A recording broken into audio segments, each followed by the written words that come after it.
Om Om Om Om Sahana Vavatu Sahanau Bhunaktu Sah Viryam Karavavahai Tejasvinavadhitamastu Ma Vitvishavahai. Om Shanti Shanti Shanti. Harihi Om. Shri Gurubhyo Namaha. Harihi Om. Om Samasta Jana Kalyane Niratam Karunamayam Namami Chinmayam Devam Sadgurum Brahma Vidwaram Sadgurum Brahma Vidwaram. Om Shri Chinmaya Sadgurave Namaha. Hari Om. We are looking into this text by Puja Guruji Swami Tejomayananda ji. Living Vedanta, Vedanta Chintanam. Vedanta Chintanam is talking about how I can meditate upon the words of the Vedanta day in and day out in my daily life. So yesterday we saw with the body, what is the kind of thought process or how we should engage the body in action in the world for the sake of Ishvara, for the sake of Bhagavan. And then the case of mind, what happens, how we can engage the mind. And then the third was, we began to see in the case of the intellect, what is the intellect and how we can engage the intellect in our contemplation, how to engage in the right manner so that the intellect is allowing us to be free to contemplate on the vision of Vedanta. The 11th verse we began yesterday to see a little bit. Let's take a look at it again today. Yad vishaye pramanam yat janiyat tat pramanatah swarupam nishchitam tasya karma kuryan narastatah.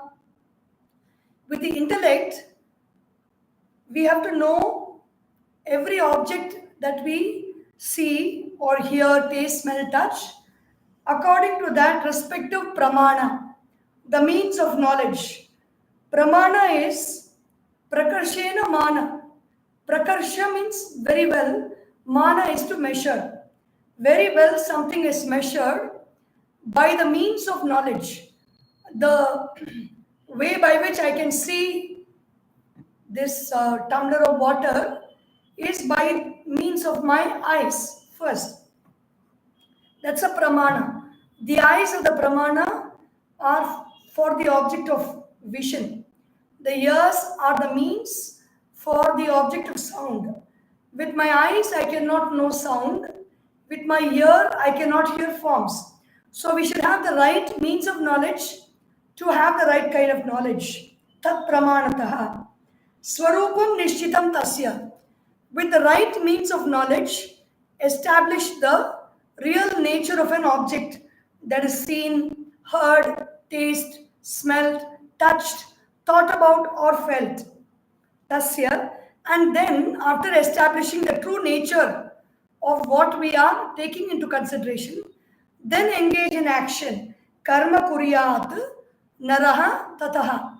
Then the human being can engage in action. First, understand clearly what is it that we are perceiving, and after the perception is clear, let the action flow after considerable thought. Instead of acting without thinking clearly or acting based on wrong information or wrong thought through the wrong means of knowledge. That is pramanataha yat vishaye vijaniyat. Whatever we are observing, let us observe through the right pramana. For instance, there are three types of pramana, many types of pramana in fact, but the three main types are pratyaksha pramana. Pratyaksha means aksham prati. In front of my eyes, it is a pramana that I am seeing the lamp here. For you who are seeing the lamp through the screen on your mobile phone or on your laptop, it is anumana, it is shabda pramana. It is not I am seeing it here, and what I am seeing is revealed through the internet system, and then you are seeing, you think that it is there because you take into this pramana of what you see on the screen. If I do not say clearly, it can be even a setup. There are so many ways by which we can add things on the video. The whole thing could be a setup. So to say that yes, it is true, I saw it, the pratyaksha pramana is what I see. Shabda pramana or verbal testimony is what we see through television, through newspapers, through books. It is verbal testimony. Then you have Anumana Pramana.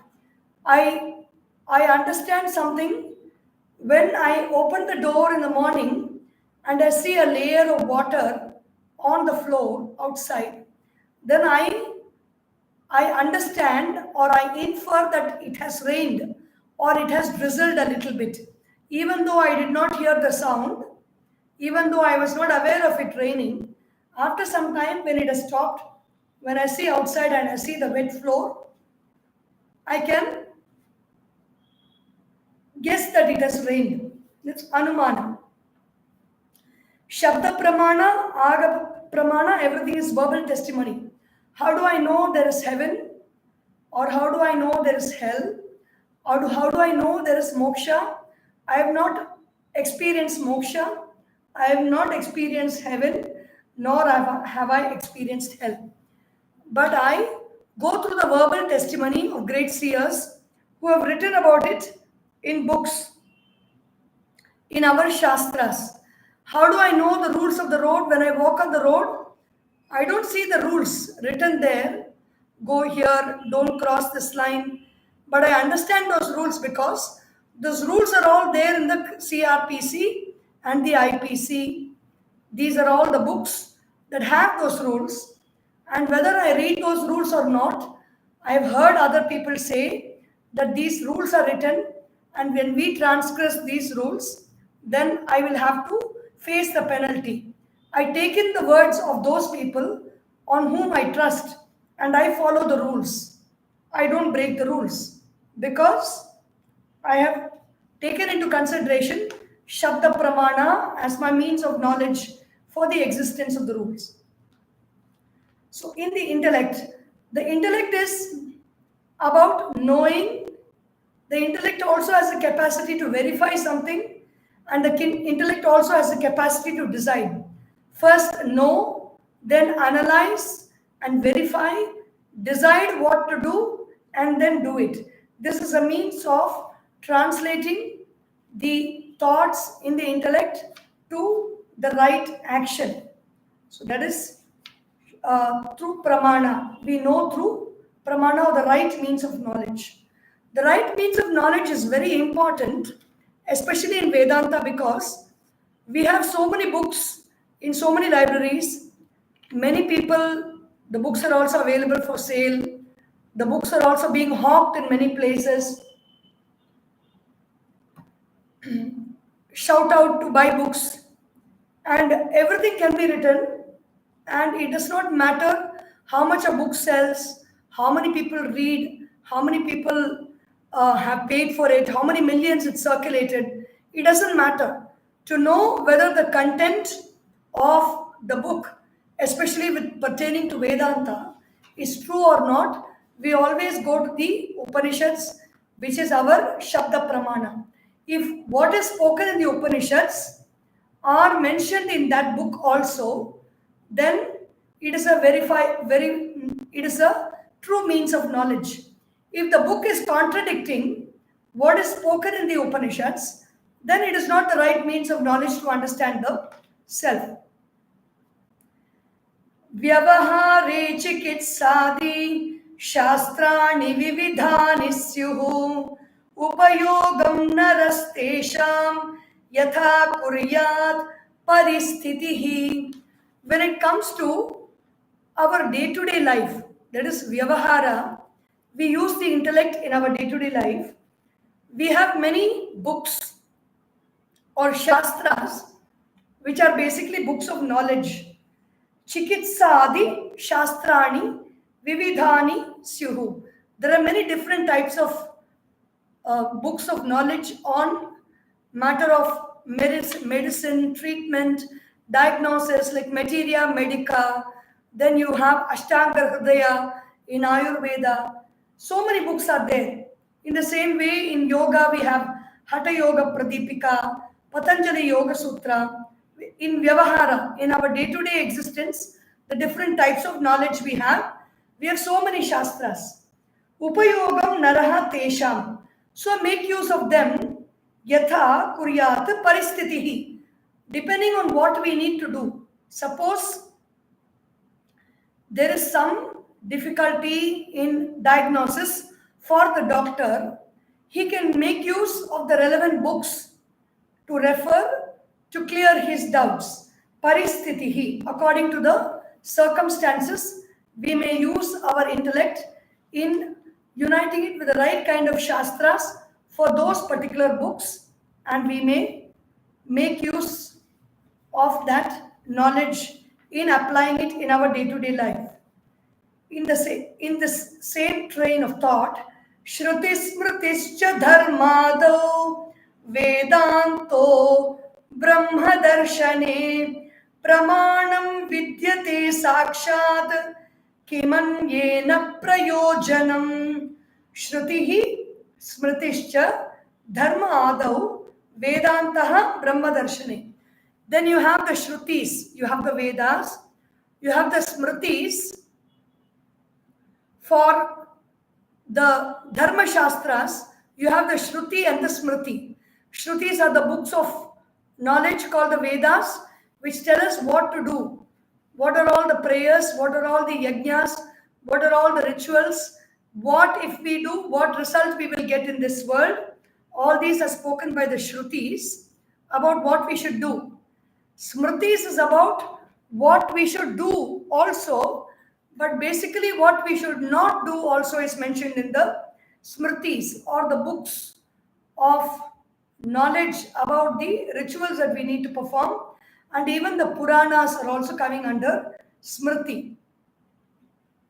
Smriti means something that is remembered from the Vedas and explained in detail in the form of stories, or in the form of a narration, or in the form of an autobiography, the form of poetry. It is represented, and we learn many things about dharma, about the rules of life, and what we should do, what we should not do, how we should behave, how we should speak, what if we do we will get the best results, what stops our progress. So many aspects of life, the rules of living are mentioned in the Shrutis and the Smritis.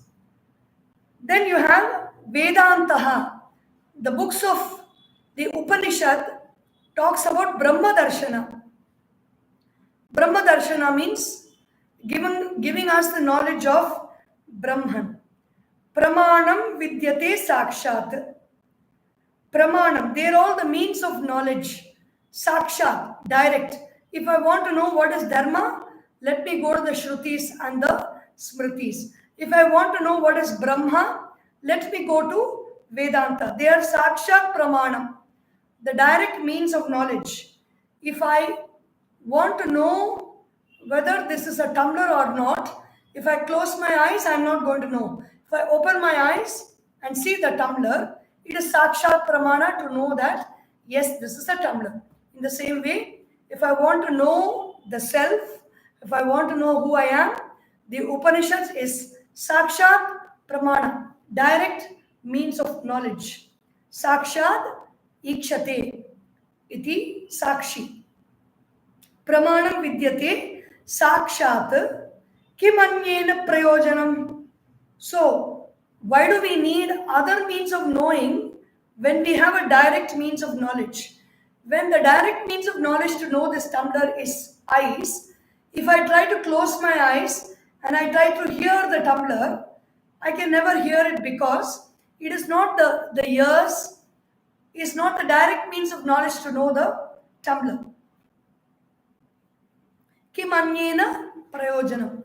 What is the use of other means of knowledge when I have the direct means of knowledge of the Shrutis, the Smritis, and the Upanishads, Vedanta, Pramana.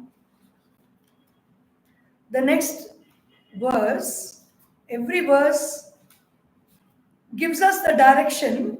It makes life very simple. What does this Vedanta Chintanam do to us?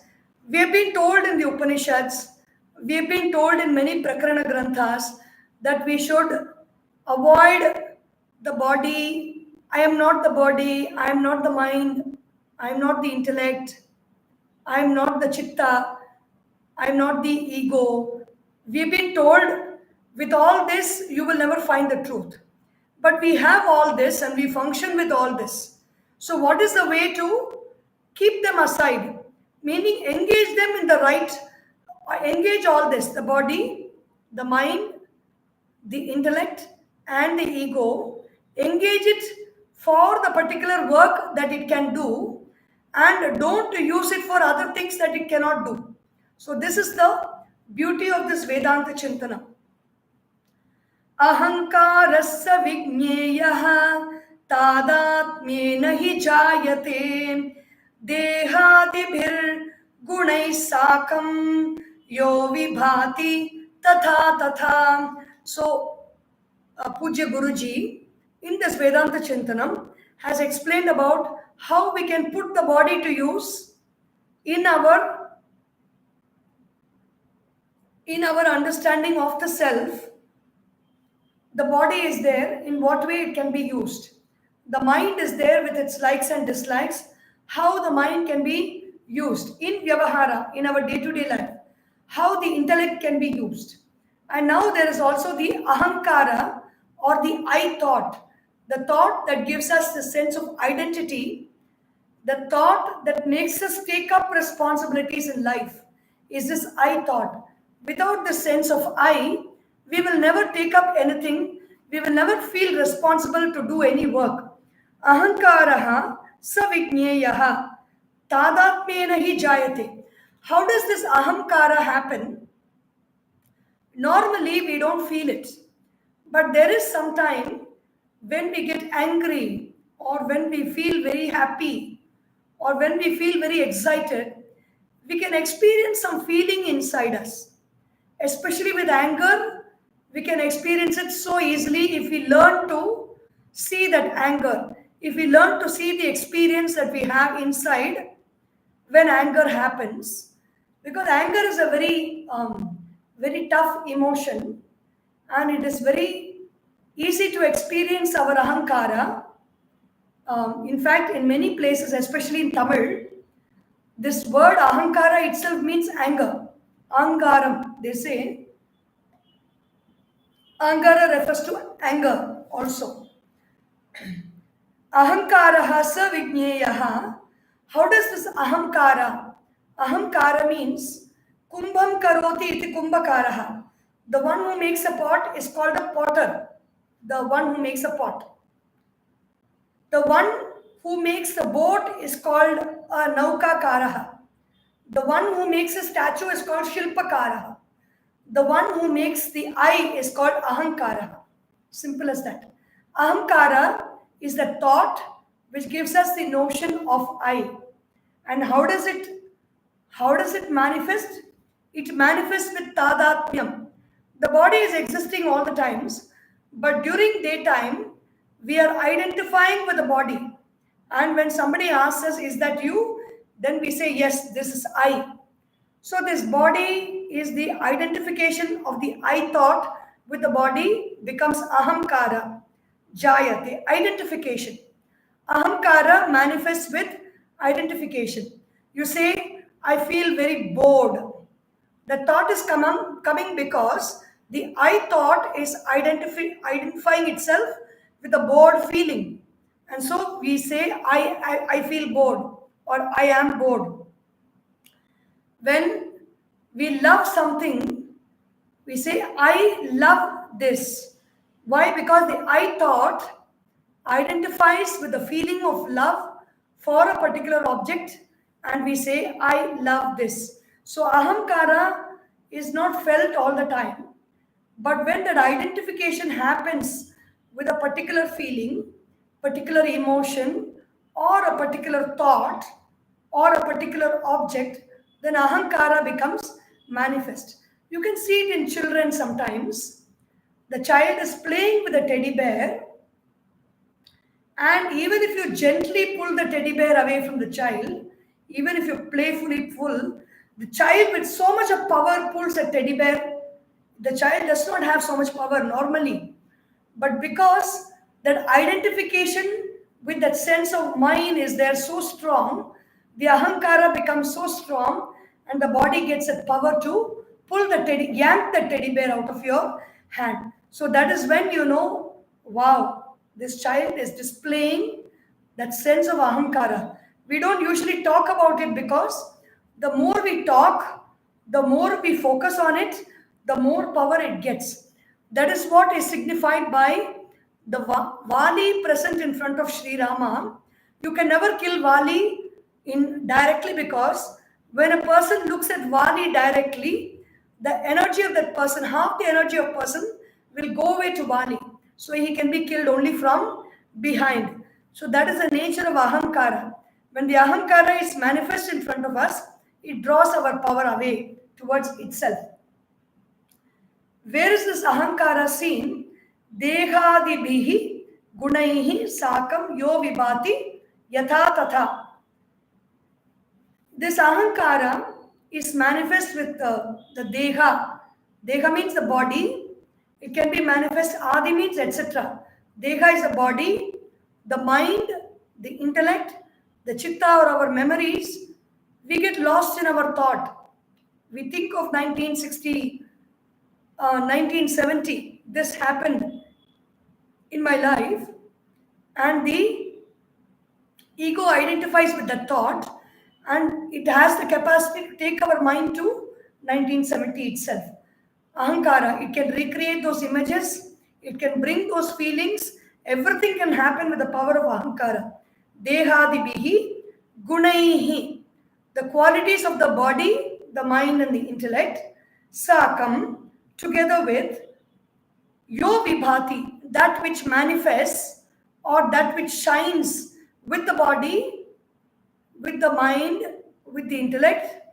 When you say you can see me, actually it is that shining of that thought, of that consciousness through the sense of I reflecting through the body. That is what is being expressed as I in this image. Ahankaraha. Vibhati tatha tatha. As that and that. The ego, if you really want to understand what is this ego, in a very easy sense, if you want to know, especially this happens when women watch movies. In the movie, the heroine will be crying, and the woman who is watching the movie, tears will flow through her cheeks. In those days, in those shed movie theaters, women will be sitting on one side, men will be sitting on the other side, and the movie will go on for 3 hours. At the end of it, if you watch the women coming out, their eyes will be swollen with, the face will be swollen with tears, because very easily they identify with the characters in the movie, and the characters in the movie are crying. These people also cry. So what is actually identifying is the ahamkara, the tadatmyam, the quality to identify with something is coming from the ahamkara.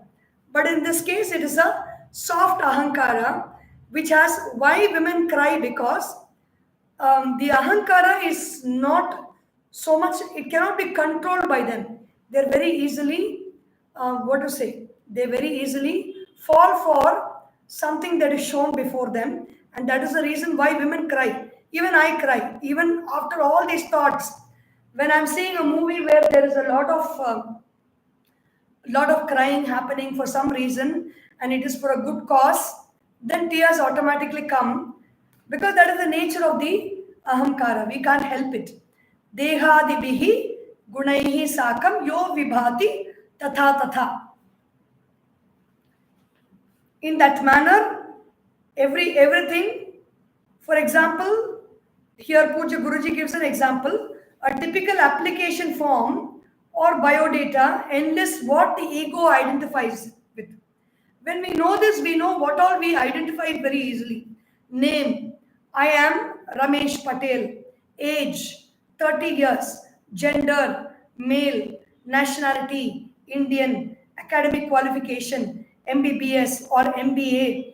Presently employed in this hospital or in this company. Marital status, single. So on. These are all the different identities that we can take up in our life. And that is the work of this ahamkara, which is capable of identifying with some role, some object, some situation, some person, some identity, some hero, whatever it is, we can identify with. अहंकारस्तु द्विविधो बंध रूपश्च मुक्तिदः पूज्य भावश्चात्मनीह कर्ता भोक्ता स बंधकः. There are two types of ahamkara. One type of ahamkara can lead us to bondage. One type of identification can lead us to bondage. One type of identification can lead us to liberation. Now this verse talks about the identification that can lead us to bondage. Ahankarastu dvividaha. Ahankara is of two types. What is it? What are the two types? Bandharupaha. It is of the form of bondage. It is a form of delusion. It is a form of tying me down to something. It is also muktidaha. It can also be of the form that can give me freedom. Pujya bhavaha cha atmani iha. The type of bondage is pujya bhavaha.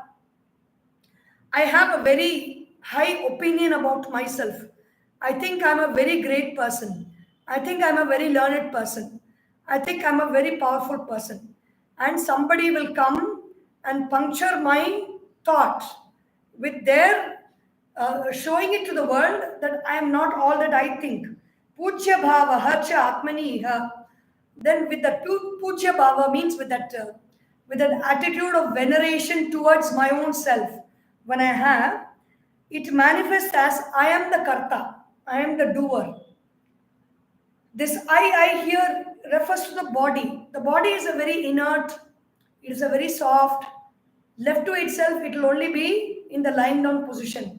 It does not even have the capacity to get up.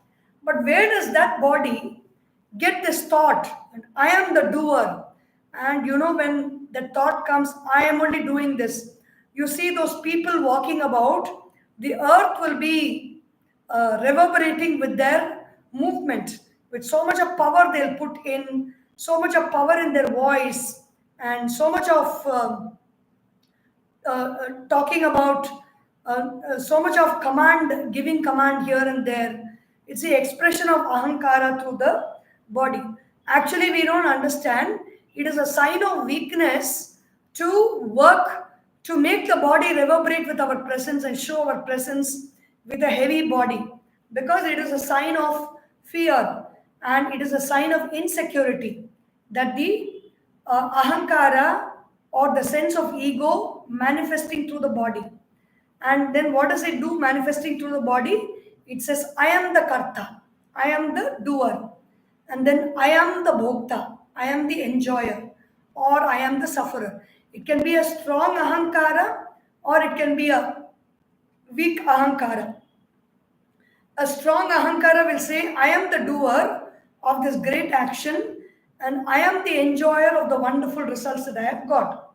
Whereas if you really analyze, for that person to have done that action, any victory that we have is no individual victory. That is the reason why people are very happy when they see some sports person or when they see some musician, or when they even see a spiritual speaker speak on stage the highest truth, or attain their victory, win their medals, or win their laurels, everybody cheer because the person who has won that is also having that kind of a friendly attitude where he is able to recognize the role of the coach, the role of the teacher, the role of the parents, the role of the society in making that victory possible for them.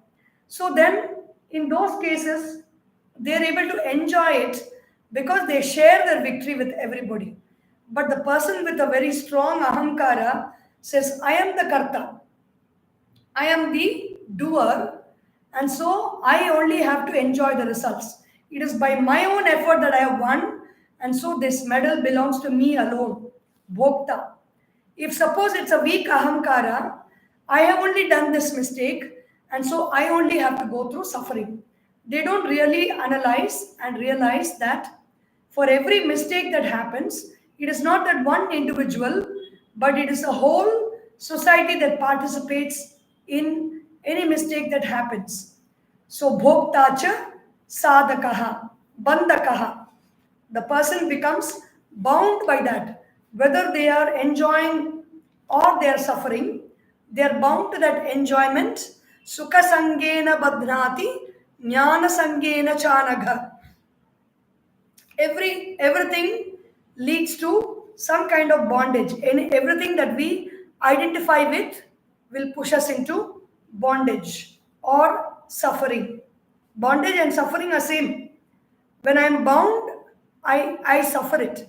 When I'm going on seeing repeatedly the same things happening in my life, or if I'm put in a room day in and day out, I have to see the same walls around me, then I only go through suffering.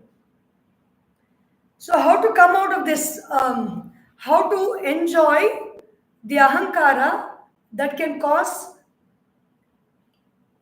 liberation. ईश्वरस्यैव दासोऽहं न परेषां कदाचन मतिरित्थं मोचयति कामना कर्म बन्धनात्. Kamana karma bandhanat. Desire and action will cause bondage to me. But when I use my desire and when I do my actions for the sake of Ishvara, who is Ishvara? Ishvara is that individual who is very great in terms of his qualities. He is not bound by avidya, he is not bound by ignorance, he is not having any sense of I-ness, ahankara, he does not have any of these kleshas, he does not have raga or attachment, dvesha or hatred, he does not have abhinivesha, he is not afraid of losing his life. So he is not holding on to life, he is not holding on to situations. Such a person who is not tormented by these kleshas, who is a very powerful person, is Ishvara. And where can we find examples of Ishvara? In our Puranas and Itihasas, like Sri Rama, Sri Krishna, Sri Ganesha, Sri Shiva, Parvati, Durga, Lakshmi, Ishvara, Ishwari. Anybody who is always revealing only the sattva guna in life is Ishvara. When I become the dasa for such people, whether they are living masters or gurus in my presence or the ones shown in our scriptures, Ishvarasya eva dasaha aham. I am the servant of Ishvara. With this bhava and the ahamkara, which is identifying itself with the body, mind, and intellect, functions in this manner as a servant of Ishvara, na paresham kadachana. At any point of time, I am not the servant for anybody else in this world. I am the servant only for Ishvara. I will do Ishvara's bidding. If I am living mathiritham, if I am having this kind of a thought in my mind, mochayati, that thought, and when I do actions based on that thought, mochayati, Kamana karma bandhanat. I will be free from the bondage caused by desires and action. We cannot be without desiring because it's a nature of our existence. We will constantly have desire. The desire for food is there. I want to eat. Why am I eating? I'm eating to sustain this body so that I can serve Bhagavan. Then it becomes Ishwarasya Dasa. That desire will not bind me. I will eat the required food that sustains this body in a healthy manner so that I can do the work I need to do. Karma. We also love to do action. Why am I doing this action? Why am I writing this letter? Because I am doing this work for Ishvara, and in this work, even if you may be writing a letter to your boss, which is pointing out some abnormality, which is pointing out some anomaly, which you seek to correct, you are not doing that because you want it to be correct. You want to assert your position, you want everything to go on well. That is not the idea. I am the Dasa of Ishvara. In a company, the boss also can be Ishvara. When we work in that company as a servant for that boss from whom we are receiving our monthly salary, and in that context also, this information of what is happening here, I am letting him know so that he makes the right decisions for what is the welfare of the company, the well-being of all the people of the company, including myself. When we work in this manner, our actions will always be on the right path. Even if we are taking extreme actions, even then we will be doing the right things because we are always functioning with the larger picture in mind. Ishvarasya eva dasoham na paresham kadachana matiritham mochayati kamana karma bandhanat. With this thought, I will be free from selfish desires and performance of selfish actions. Dehadibhyah upadibhyah paratma bhinna eva saha satchidananda rupoyam brahma rupa sanatanaha. Vedanta is saying, I am not the body, I am not the mind, I am not the intellect and the ego. Then the question comes, who am I? Deha adibhyaha upadibhyaha. There are limiting adjuncts for this consciousness or I, which are in the form of body, etc. Deha adibhyaha means body, etc. The body, mind, intellect and the ego. Upadibhyaha. These are the upadis or the limiting adjuncts that are slapped on this consciousness. Para Atma Bhinna Eva Saha. Para Atma or the Supreme Self. I am different from this body, mind and intellect. What is the nature of this Para Atma? Sat Chit Ananda Rupaha I am. This Para Atma or Supreme I. What is the difference between the Jiva Atma and Paratma? Paratma is a Supreme I which is present in everybody. Jiva Atma refers to this particular body, mind and intellect. Satchit Ananda Rupaha I am.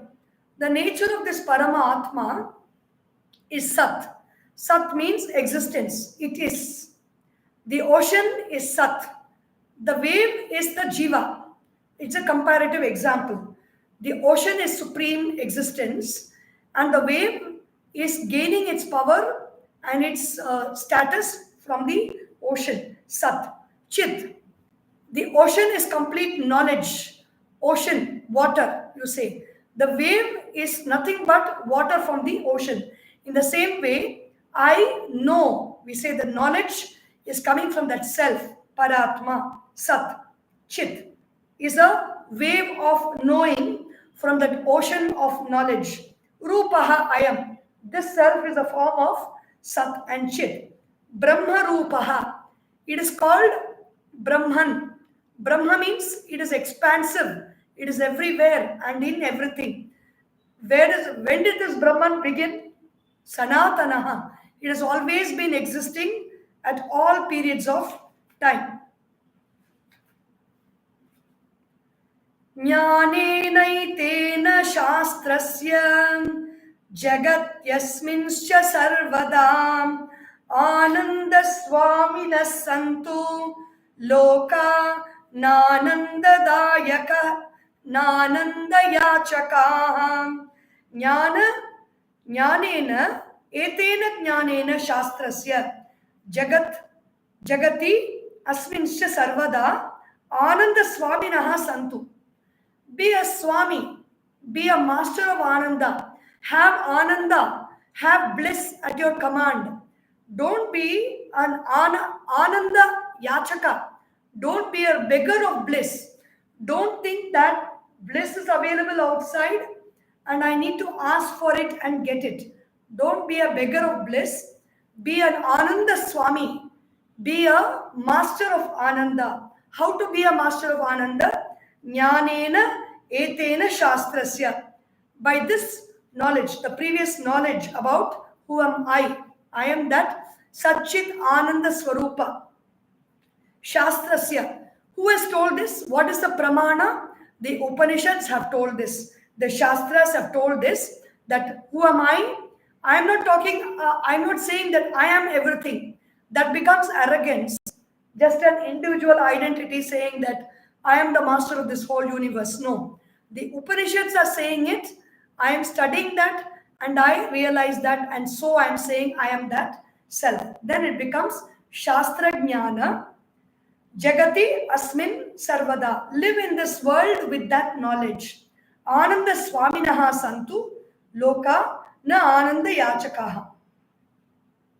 In this world, people are beggars of happiness, and with this knowledge, be a master of bliss, a master of happiness, meaning whatever the situation is around me, the capacity to be blissful is always there with this knowledge of the truth, with this knowledge of the self, that alone gives me the capacity, the power to experience bliss despite whatever situation I am in.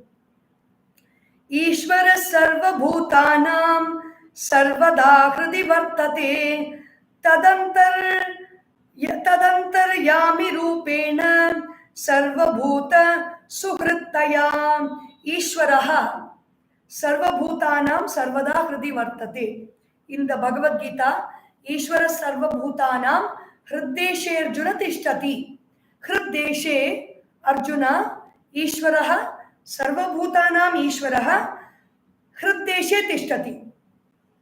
Sarvada hridi vartate. The same meaning. That Ishvara, that master, that Lord, that consciousness, that awareness is residing in the heart of every creature, not only human being, but all beings, all living beings. The difference between living beings and inanimate objects, everywhere that Ishvara is there, the Lord is there, but in the living body alone, that presence can be realized. Ishvara sarva bhutanam hriddeshe, in the heart space, meaning in the space where I feel, I say I, and I point out to something as residing here. In that place, Ishvara resides. Tad antaryami rupena. How does he reside there? He is residing as an antaryami. Antaryami means in me, within me, as an inner controller, as an inner master, that Ishvara resides. And who is that Ishvara? Sarva Bhuta Suhrittaya. He is not just an Antaryami. When you say master, king, lord, you're also afraid to approach. But this Ishvara is your dear friend, Suhrit, your well-wisher. He wishes the best for you at all times. And that is a living presence inside you. Suhrittaya, Sarva Bhuta Suhrittaya. For every living being, that is the reason why, even though our desires may not be very good for us, or may not be very good for others in society also, those desires get fulfilled because that loving Ishvara is inside, and constantly, as much as we have punya in our stock, We have punya means we have life in our stock. That Ishvara is always okay. It is not good for him. This smoking is not good for him. Anyway, he really intensely desires it. Let us make it happen. That Ishvara allows it to happen in us. Like mother, Ishvara is like mother, no? The father and mother are there. The father is very strict. He will say no means no and doesn't allow. And the mother, suppose that extra cheese, the extra cheeseburger, father says no, stop it, you've had enough. The mother will give the child secretly from behind. The mother also knows that it is not good, but still that mother loves the child too. She is not able to see the child suffer that moment. So that is the quality of Ishvara. Suhritaya. Ishvara is our Suhrit, is our beloved well-wisher. And we can see the remaining 9 verses tomorrow as we go through this beautiful text called Vedanta Chintanam by Puja Guruji Swami Tejomayananda ji. ओम सर्वेषां स्वस्तिर्भवतु सर्वेषां शान्तिर्भवतु सर्वेषां पूर्णं भवतु सर्वेषां मङ्गलं भवतु सर्वे भवन्तु सुखिनः सर्वे सन्तु निरामयाः